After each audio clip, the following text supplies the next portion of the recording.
Bonjour à tous et bienvenue sur Philly Radar, c'est le temps de l'information. Le Conseil des droits de l'homme des Nations Unies a un nouveau président.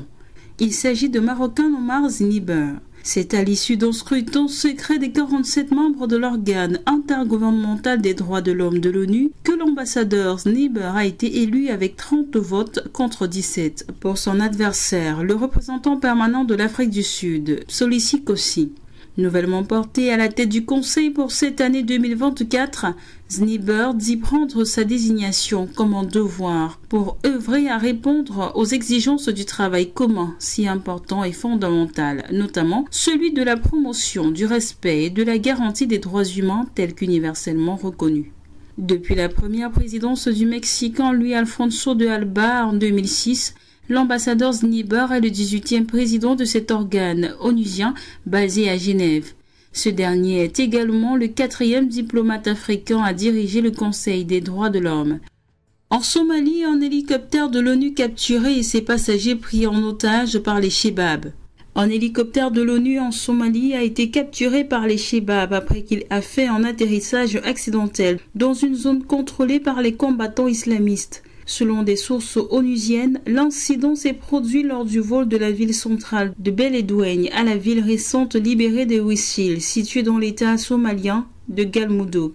Une information confirmée par le ministre de la Sécurité de l'État de Galmudug, Mohamed Hadi Adan, avant de préciser que les raisons de cet incident sont liées à une défaillance technique. L'hélicoptère en question, en mission des Nations Unies sur le sol somalien, transportait 9 passagers, parmi lesquels des travailleurs humanitaires, du personnel militaire, des contractants tierces et des étrangers. Et 6 ont été pris en otage par les terroristes d'Al-Shabaab, tandis que 2 autres passagers ont réussi à s'échapper, à en croire les sources sécuritaires du pays.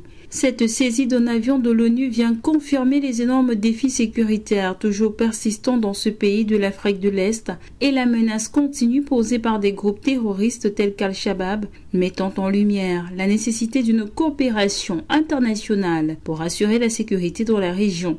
Pour l'heure, le gouvernement somalien n'a pas sorti un communiqué immédiat sur la situation. En Côte d'Ivoire, l'on parle du rapatriement de 157 migrants ivoiriens du Niger.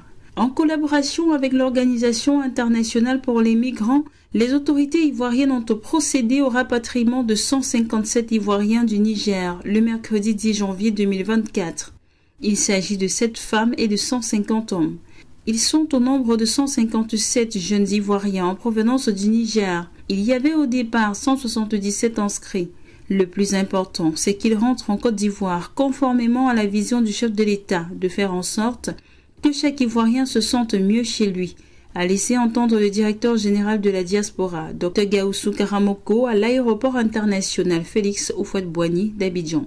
Après vérification de leurs documents de voyage dès leur arrivée à l'aéroport, ces migrants sont conduits à l'Institut national de la jeunesse et des sports, à Marcory. Sur place, les dispositions sont prises pour leur permettre de passer 2 nuits en vue de leur prise en charge médicale et physiologique. À leur sortie, chacun bénéficiera de 160 000 francs CFA pour rentrer en famille en attendant d'être contacté pour bénéficier de l'aide de l'État. Les prix des produits alimentaires ont chuté sur l'ensemble de l'année 2023, selon les chiffres publiés par la FAO, l'Organisation des Nations Unies pour l'alimentation et l'agriculture. Cette baisse du coût a porté sur tous les produits alimentaires, à l'exception du riz et du sucre. L'indice a fléchi pour s'établir à 1,5% en décembre 2023, alors que l'année 2023, la FAO a noté un recul de 13,7%. L'indice FAO des prix des céréales a augmenté de 1,5% au mois de décembre par rapport à novembre, car les prix du blé, du maïs, du riz et de l'orge ont tous augmenté, en partie sous l'effet des perturbations logistiques qui ont entravé les expéditions en partance des principaux pays exportateurs. Sur l'ensemble de l'année, l'indice a chuté de 15,4% par rapport à la moyenne de 2022, en raison d'un bon approvisionnement des marchés mondiaux. Néanmoins, l'indice du riz a progressé de 21% en 2023 à la suite d'un impact du phénomène de Niño sur la production de riz et des restrictions à l'exportation imposées par l'Inde. L'indice FAO des prix des huiles végétales a baissé de 1,4% en décembre par rapport au mois précédent en raison de la faiblesse des achats d'huile de palme, de soja, de colza et de tournesol sur l'ensemble de l'année 2023. La valeur de cet indice était inférieure de 32,7% à celle de l'année précédente. L'indice FAO des prix du sucre a chuté 16,6% en décembre. Néanmoins, sur 2023, il progresse de 14,9%. La baisse des coûts internationaux du sucre est principalement imputable au rythme soutenu de la production au Brésil, ainsi qu'à la diminution de l'utilisation de la canne à sucre pour produire l'éthanol en Inde. L'indice FAO des prix de la viande a fléchi de 1% en décembre et de 1,8% sur l'ensemble de 2023. L'indice FAO des prix des produits laitiers a augmenté de 1,6% en décembre, mais sa valeur est encore inférieure de 16,1% à celle de décembre 2022. Le Kenya vient de débloquer 6 milliards de shillings, soit 38 millions de dollars au profit des caféiculteurs.